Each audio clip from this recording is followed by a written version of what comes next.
And to get into recaps, I think this week's Adventure Time was pretty interesting because it felt like the first one in a while that a kid could enjoy. Yeah. Yeah. It was still a very weird episode, but a more kid-friendly kind of weirdness. Yeah, I think so. I super dug it. Chips, chips, chips, chips, chips. Ice cream. Ice cream. Like, that's such... Yeah. I mean, I hate saying, oh, Adventure Time is so random, but, like, man, that is a very... That idea, I don't even know. I want to know who the voices of Chip and Ice Cream were. I tried looking them up. They weren't listed on the wiki. Yeah, I don't know, because, like, I could have sworn, like, part of me is thinking that it might be Garfunkel and Oates. It sounded like two cute musicians. Yeah, and like, the one of them, because, like, one of them, I think one of them does more voice acting than the other. I think it's Kate Masucci. Kate Micucci. Yeah, and they've both been on the show already. Kate Micucci was one of the ghosts in Heat Signature, and, oh man, if you Google chips and ice cream, people have actually made that. That's horrible. And, It's salty and the other one... I would totally eat it. Is the other one Ricky Lindholm? I forget, because I only know Micucci. I think it's Ricky Lindholm. She was the Isla de Senorita. Yeah, because like obviously Micucci's probably more well known today as a Sadie on Steven Universe. Yeah, and like she was on Scrubs. Yeah. Oh yeah. Oh, yeah. And she's Irma in the new Ninja Turtles. Oh. Yeah, she gets around. I love her super cute voice. Oh yeah, and she was Julie in Motor City. She's good. I like her. But yeah, no, like her IMDb only lists her as Wendy in Heat Signature. So I don't know. I guess that information just hasn't dropped yet. Nobody's thought to ask. Like they're so nebulous. They're almost not characters. Yeah. Yeah, kind of. But like check totally somebody's. wondering. We gotta scour the Ask FMs of the show crew. Yeah, Who made right. This? Who wrote and storyboarded this one? Samale. Oh my. It was Seo Kim and Samale Zayaphone. Oh, man, I hope I'm pronouncing that right. Now you know my pain. Samvale Zayaphone. People have such interesting names. Insomnia Xylophone. Ask them who fish and chips are. But no, yeah, BMO is super cute. As Yeah, always. we haven't seen BMO in a while. No, we haven't. BMO is super duper cutes. And then Jake. Yeah, I mean, it was just kind of Jake cute and being weird. totally Jake and just trying to live with it, like, oh, whatever, I guess this is my life now. And then just using his stretchy powers to get them out of the house, like, oh yeah, Jake is probably the most apt to deal with this. Yeah. It's quite a curse, though. Morty Rogers was played by Ron Livingston, who was in Office Space and Band of Brothers. Oh, who was he in Office Space? In Office Space, he was Peter Gibbons. Ah. I don't remember which one that was. I've only Yeah, seen it once. And I was really hoping I would. Oh, that's the main character. Oh, there we go. Oh, cool. Rad. I only realized just now that I never really looked into that guy's career. I just know him as the Office Space dude. Cool and rad. He was also in a movie called Two Ninas, which maybe we should check out. Okay. Maybe you're in it. Just based on that? I don't know. Secretly in this movie. Well, I mean, there's two Ninas, so there's that's multiple Ninas. There's more of a chance than usual that it's you. Technically, the odds are doubled. There was actually a Nina on my floor last year. It was both It was of you. really annoying because people kept coming inside her room and being like, "Where's Nina?" And we'd be like, "Who are you?" The next episode of Adventure Time is something called Grable's 1000 Plus. And the synopsis is Cuber must rely on his bag of Grables to survive while marooned on an alien world. So I guess things are getting more and more real with this guy. Have we mentioned how our dad hates that guy? Our dad hates Emo Phillips. He won't even watch those episodes because he fucking hates Emo Phillips. That's amazing. He's a silly man. And then because it's May, we've got the May episodes. We got like premises of them because I guess TV Guide came out or whatever. And the one after that is Hoots. A charismatic stranger in Finn's dreams leads the Cosmic Owl to shirk his duties. Oh. Oh, wow. Oh dear. Not Dear. Cosmo. And then What is up with that guy? Water Park Prank. After rescuing Princess Orangutan from Daddy's sad heads, Finn and Jacob head to post-apocalyptic water park for a day of fun. I want Great. to watch that right now. I want to see Princess Orangutan. Those are my favorite greater apes. I once saw one at the zoo throw its shit at this duder, and it was awesome. It almost hit him. It was great. This is the duder here interviewing live at the zoo. No, I'm going to cut that. Okay. Water Park Prank is going to be guest animated by somebody, it looks like David Ferguson. Is that ringing a bell? No. A little Let's look him up. He's got kind of like a flat paper crafty look, just looking at these thumbnails. Yeah. It'll be interesting. I want it. Yeah, sounds neat. So what else happened? There's a Steven, which was another Amethyst-heavy episode. Yes, that one. Oh, yeah. I mean, I thought it was fun. It was fun. This is the first one where I feel like the plot felt a little rushed. I don't know. It just seemed like maybe. I think that's part of it was because of Amethyst's nature of poofing back so fast, I think.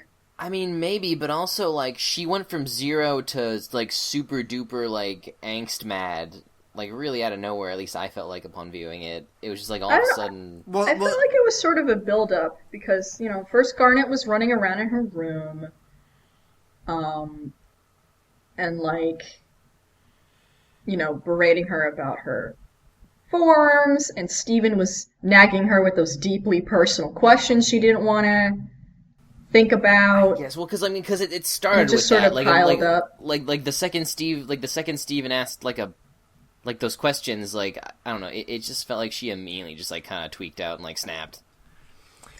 Well, it's like what Steven said. She doesn't like thinking about herself. I guess, but it's like, and also part of it is that she's kind of our resident teenager. And part of being a teenager is emotional instability. She is the least mature of the gems. And while we've seen her maturity kind of fluctuate depending on the situation, it doesn't seem completely out of line to... I didn't find her behavior out of line. Because I feel like every time either Steven or Pearl or Garnet sort of like asks her about herself or her decisions or gets on her case, she always kind of gets grumpy.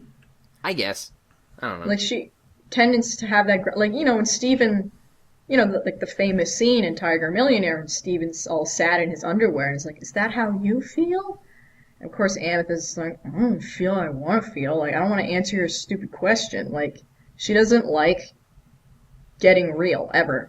Yeah, she's just very sensitive to this kind of topic, so it sets her off quick. I don't think it's incongruous. That might be because both of us have a sister that is very similar. I guess maybe. Like I didn't think it was incongruous. I just felt like I guess I just felt like it was like I don't know. I guess I just wanted like a slower build. Maybe. Yeah, I mean this wasn't one of those episodes where you're like, oh man, that was 11 minutes. It felt like so much longer. Like, actually, Chips and Ice Cream did. Yeah. Chips and Ice Cream was like a strange journey. Yeah. Whereas this one was like, established a little bit more character stuff.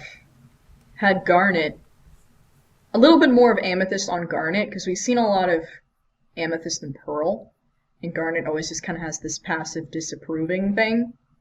But this was more like Garnet being like, Amethyst. I guess so, because Amethyst was the last one to get like a redesign. It was sort of like because like the first time like the episode with Pearl, it was like this thing where it was like that was the first time we've ever really experienced that, and it was super traumatic for Steven, and nobody knew what the fuck was really going on with that one. And then Garnet's Circumstances, it was like the finale, and everything was super high stakes. And then this one it was just like whoops, she keeps fucking dying.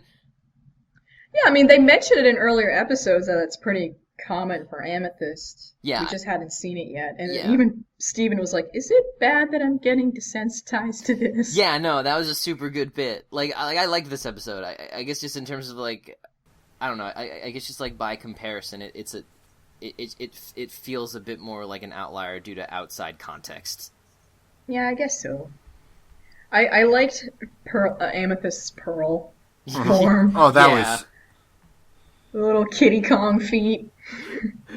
the hair and everything exaggerated. Good lord. I mean, because Amethyst doesn't take anything seriously. She doesn't like to. It makes her feel bad. So she does silly things like that. But I like her new outfit. It's very fresh. Yeah, no, I super dig it. It'll be easier to do the knee holes because they're not holes anymore. Yeah, you're welcome, cosplayers. I'm looking at upcoming episodes. We got 2 confirmed. The next one is Rising Tides, Crashing Skies, which, despite the name, is a one-parter. It's going to be 11 minutes with, 2 names. It's a Ronaldo episode where he's questioning whether or not the crystal gems are safe for Beach City. I assume some kind of Watchmen thing is going on. Can you guys believe that we talked about Monica for 3 hours and I didn't compare it to Watchmen? What the fuck is wrong with me? It's like my bit. And then the one after that is Sworn to the Sword, in which Pearl trains Connie to be a sword fighter. Yes! No. Yeah. Yeah. Yeah, but I thought I saw that Steven is going on a little bitty hiatus.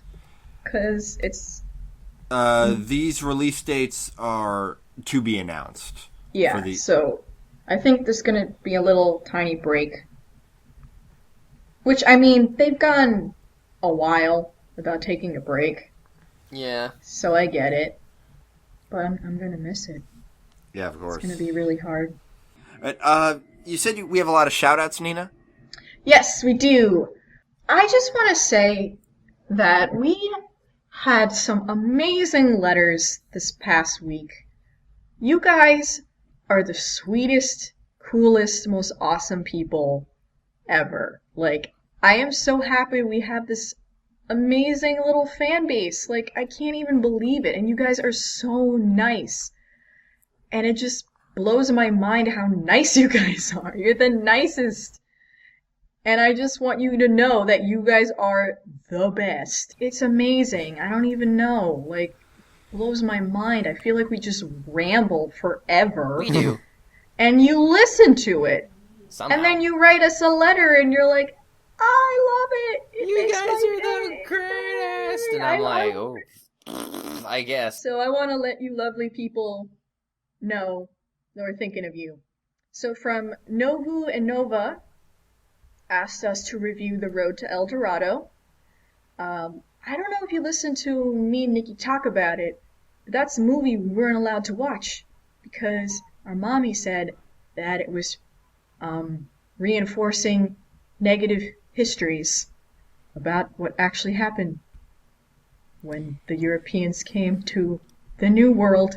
So she was like, it's disgusting and wrong, and you shouldn't watch it. Yeah, the idea of Europeans being portrayed as heroes in a South American setting, which, yeah, from to be fair, from like, a those, historical like, perspective, is unconscionable because To them they were being all even the portrayed devils.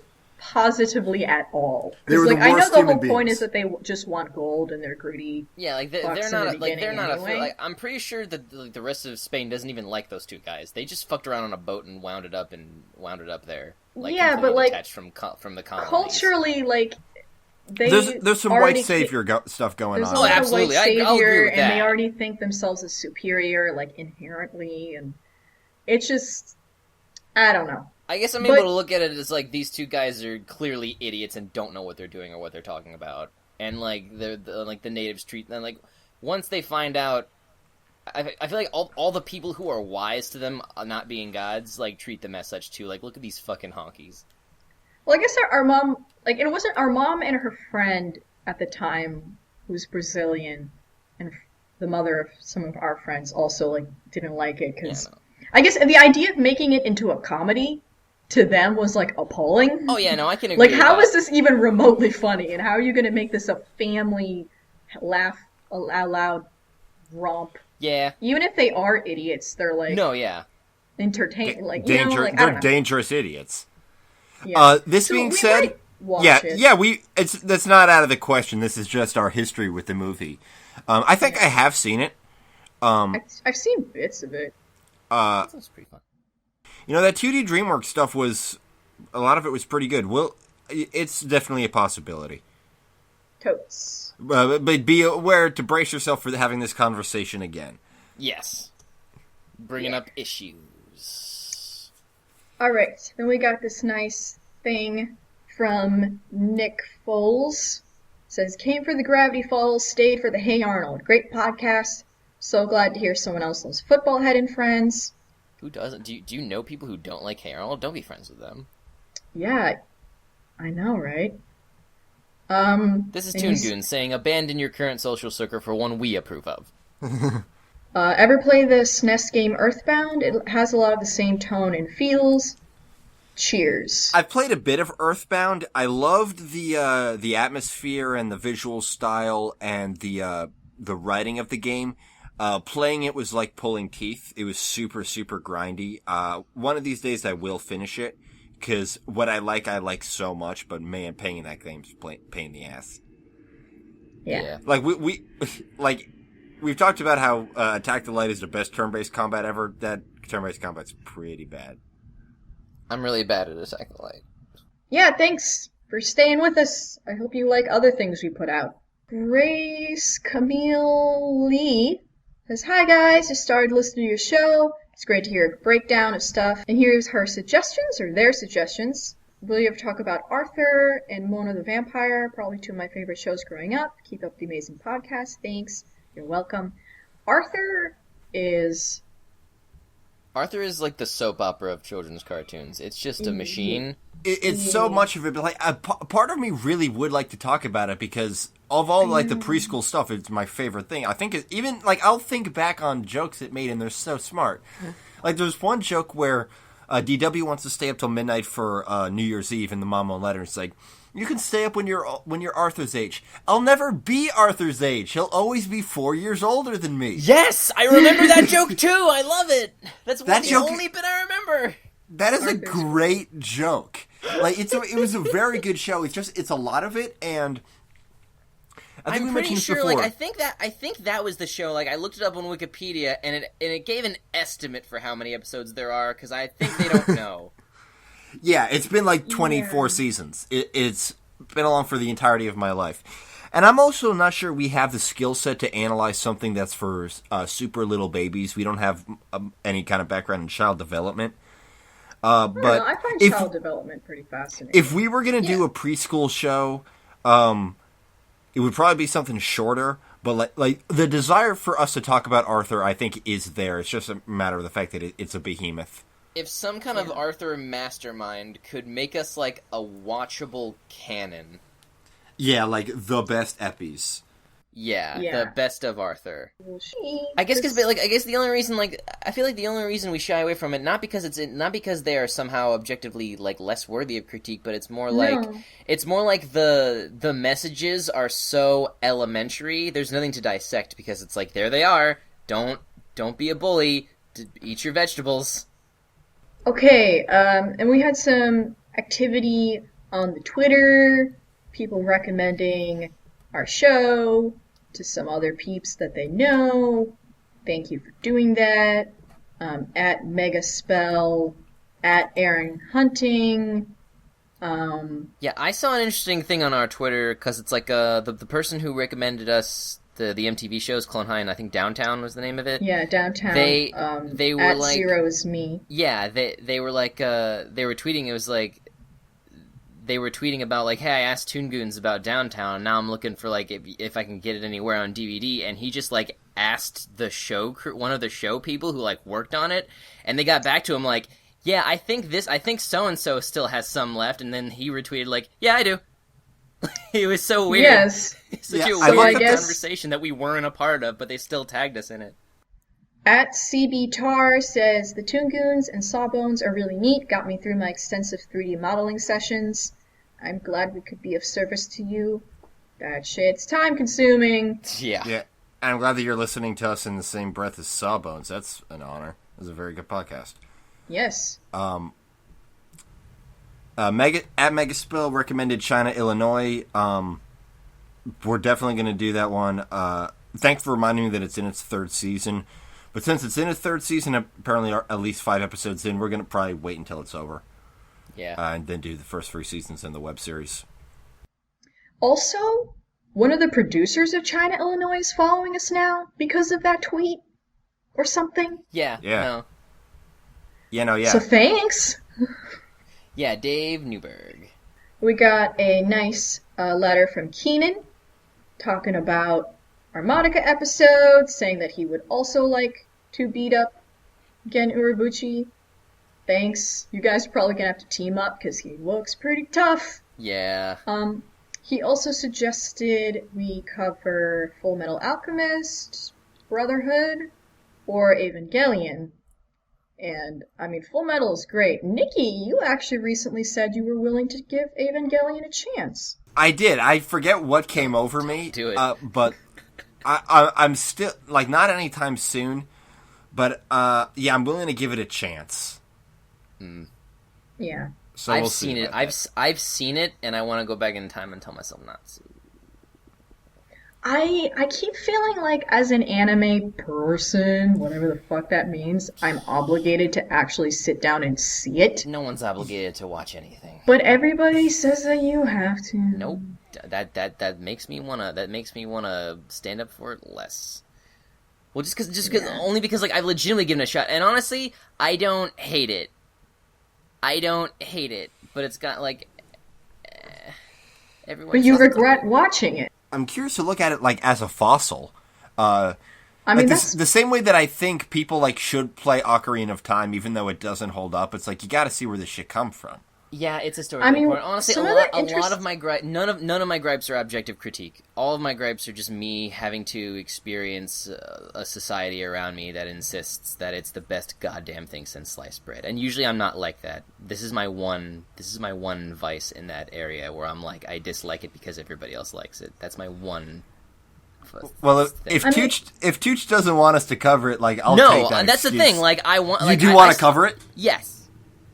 yeah. I need to finally watch the whole thing because, like, to me, the most interesting stuff about it has always been like the history of it, like the production history and how crazy that was. Yeah, that's objectively interesting. And then also like the aftermath shit, which was also crazy, and also how like it reflected the creators' own problems. Yeah, absolutely. It honestly, it's a lot like Madoka, wherein it was it tried in a lot of ways and basically succeeded to flip the genre on its fucking head, but then everybody just decided that like, nope, this is legitimate, and then they made a movie that was like, fuck you for thinking that. Yeah.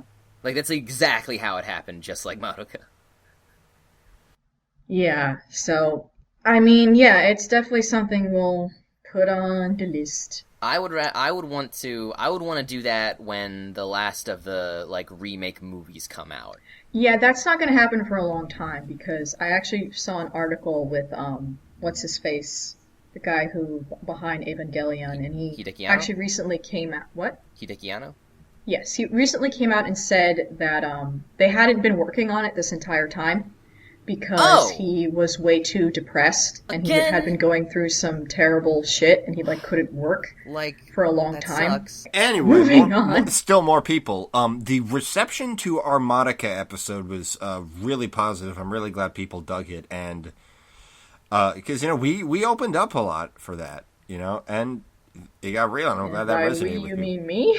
I did too, but I, for you, I think it was what you said was what resonated with people the most. Yeah. I didn't open up. I'm a mysterious enigma. The ladies dig it. And Bonnie emailed us again. We're very thankful that we give her shout-outs. Of course we do. We don't have that many fans. We shout out to everybody. Yeah, it's like I said, get on that shit. She suggests Be the Emperor's New... Vips. suggests Emperor's New Groove. That movie is super fun. Oliver and Company. That could be interesting. Yeah, thank you very much for continuing to show your support. Then, Charles, also wanted to say his nice, wonderful thoughts about our show, and they touched me. And he even said that, like, he didn't really have any interest in Madoka until we did it, and then he was like, oh, I should watch it. And I'm like, yes, that's exactly the point of why we do this show, is to get people to watch stuff they may not have heard about or may not have an interest in. And he suggests that we talk about Futurama and Samurai Champloo. I would totally do a Futurama episode. It would give me some motivation to watch the Comedy Central seasons. Have you not seen any of them, or just like bits? I've seen bits, and like I've seen like the first half of that first season, and then bits, and then the last episode. Yeah, Futurama is a favorite show of all three of us. It's so formative for me at the very least, and it's got one of my favorite casts. So yeah, that's one of those one that's definitely going to happen. Champloo, I'd love to do. Like, I really like Champloo. It's got an English dub that's very good, which I always like, so I can multitask when I watch it. Mm-hmm. It's like, when rewatching Madoka, I could have multitasked during that, because a lot of it's just, like, girls talking about how sad they are. And I could have just, like, played some video games during that while I listened to it, but I have to read the screen. Yep. I mean, you could have watched the dub if you really wanted to. Well, I do what you say regarding dubs. It's just one of those things I'm like, I'm not going to think about this. I've got enough to worry about. Usually I'll at least try to give the dub a chance, but, like, I just found the sub first, and then I was like, is the dub good? And you were like, no, and I was like, it's too much effort to go try and find it on a different website. I don't know if you've noticed, I'm immensely lazy. Yes. And yeah, I'd love to talk about Samurai Champloo. That anime is super fun. Yeah. It'd be great for summertime. Summertime tunes. Summer tunes. So yeah, thank you so much. I love that you love us. You're so kind. You're too kind. I don't deserve it. You Goonsters are the best. Mr. Awesome Potato says, you guys did not prepare me for the ending of the Max. Now I'm sad. I love it. The show is so good. Thanks for introducing me to it. The thing with the rabbit, man. Yes, it was pretty cray. I'm glad we did the Max. Yeah, I'm glad we did the Max, because otherwise I never would have watched it. It just never would have gotten around to it. It was so low priority, but I'm really glad it was a lot better than I ever expected it to be. Reed Nance has things were funny and interesting, thank you, and has some suggestions. Megas XLR, Time Squad, Gurren Lagann, Steins, Gate, Proud Family, Rocket Power, Redline, Little Witch Academia.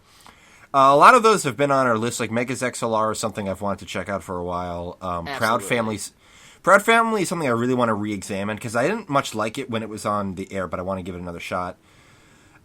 Probably not Rocket Power. It wasn't that good. That show would have been infinitely better if it was just about Raimundo and Tito. Time Squad, we had somebody else mention that one, so we probably have to give that a chance. Same thing with Little Witch Academia. Yeah. Gurren Lagann I've been meaning to check out for a while. Yes. Yeah, Redline is awesome. We're actually going to be watching that in my club this week. It's fucking crazy. We also got a really sweet email from Jimmy. You're so sweet. Saying nice things about us. Thank you. And then Josh, or Joshua. I hope you don't mind that I said it that way.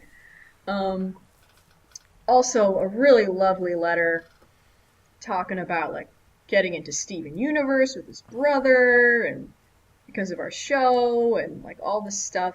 We also got him into Bob's Burgers. He was the last person to check it out, so we did it. That's now it's everybody, and everything's great. Yes, he also suggests Time Squad, Shaolin Showdown, Recess, Batman the Animated Series, Foster's Home, which I really do want to revisit. It's really Foster's Home is really great. Kiki's Delivery Service, Castle in the Sky, The Wind Rises, James and the Giant Peach, which he says counts, The Batman, and the Looney Tunes show, which I forgot about, but I really want to revisit that show. Yes, I've seen very little of it, but I've liked most of what I saw. It's pretty solid, and I really like the Looney Tunes show. Yeah, so those are some great ones. Exciting ones, too. Yeah, pretty much everything there, I see no reason to veto. You know, you got 3 Miyazaki movies in there, and I think we should just eventually do all of them. Yeah, I mean, that's what he was saying, and I think everybody's been mentioning it, so it's Here's the thing. We gotta do it. Here's the thing. We started with Cagliostro. We can just go in order. How convenient. Oh yeah, let's do that. Was that... I believe that was all of the stuff. If I missed you, I'm very sorry, but I read everything, and I love you guys, and you're the best. For next week, we are finally, definitely, unequivocally going to do Kim Possible. Nina finished it. Before I did, finished it. I still have 3 episodes left to go. She eclipsed me. It's been did. After that, we're going to do 2 more short things as Nina finishes up finals. We're going to do that French movie, The Triplets of Belleville. Mm-hmm. Belleville. Yep. Belleville. I don't know a goddamn thing about it. Me neither. I don't think any of us do. It's French, and it lost the Oscar to Spirited Away. That's it. That's all I know. And then after that, we haven't covered any French stuff on this show, so it's about time. And then after that, we're going to do Clone High, the MTV series created by Chris Miller and Phil Lord, or maybe Phil Miller and Chris Lord. I don't remember. The guys who did the Lego Movie and the 21 Jump Street movies. That's 13 episodes, and so that's going to be that. And then we're going to do some more summary stuff for the summer because we like doing thematic shit. Summer. That's been our show. Wait, what about where our can they contact find us? stuff? And make it more fun this time. Okay, lay down a beat. I'll rap it. Don't. Okay. You find us on Twitter at the Toon Goons. We're trying to get better about using that. We're coming up with like cool things for Unlock Pepper Ann, our hashtag campaign to get Pepper Ann out of the Disney Vault. Our Tumblr is our main site, toongoons.tumblr.com. It's where we post the episodes first. You can find our archive there, as well as short little bios about us. And Nina curates a bunch of reblog posts from other animation blogs, and there's some really interesting stuff in there. We're hosted on SoundCloud, Toon Goons, soundcloud.com/the Toon Goons, where you can also just download them directly if you don't want to subscribe to them on iTunes, where you can find us by searching for the Toon Goons. Although subscribing and leaving a rating there, helps us become more visible. So yes, please rate us on iTunes. Leave a review. Unless you don't like us, then go away. We have a YouTube page. Which I prepared. I extracted 2 goof bits from our Monica episode for Tooch to upload, so those should happen pretty soon. Yeah. And I forgot our email address, thetoongoons@gmail.com. If you want to, write us something long form that we'll talk about in an abridged form on the show itself, that's the best place to do it. Yeah, give us suggestions, news stories, comments, criticism. Also, do you want us to get a P.O. box? Will you send us DVDs? Because if you send us DVDs, that will definitely... If you send us a DVD, we'll talk about it. Yeah. Almost certainly. Almost certainly. Unless it's like something like really bad. I don't know. Well, we'll figure it out. If it's something you guys are interested in, we'll figure it out. All right. That's been our show. I've been Nikki. I've been Nina. I've been Tooch. And thank you for tuning